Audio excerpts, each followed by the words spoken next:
I do want to ask you and perhaps get some comment on concerns that were raised by U.S. industry leaders at those public hearings about trade in Washington last week. There was some concern expressed that Canada and Mexico, to be fair, were being used as backdoors for Chinese materials to make their way into the U.S. despite import bans and tariffs imposed on China by Washington. I'm wondering if you're addressing that concern at all. Well, obviously, we're working with the industry to make sure that the U.S. understands how much basically this free trade agreement we have is beneficial to Americans themselves as it is for Canadians. I think it is clear that at this point, Americans understand that tariffs are a tax, and that is having an impact south of the border.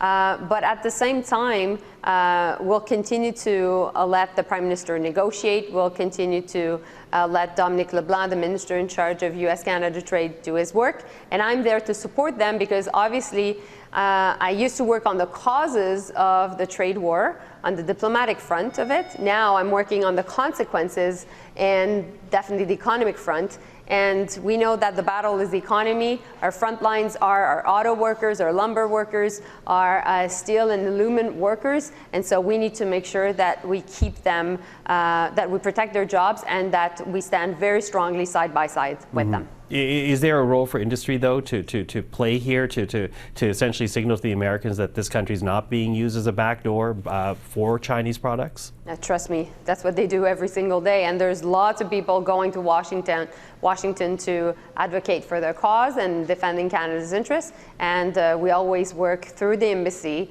and through our great diplomats back in Washington to make sure that that's the case.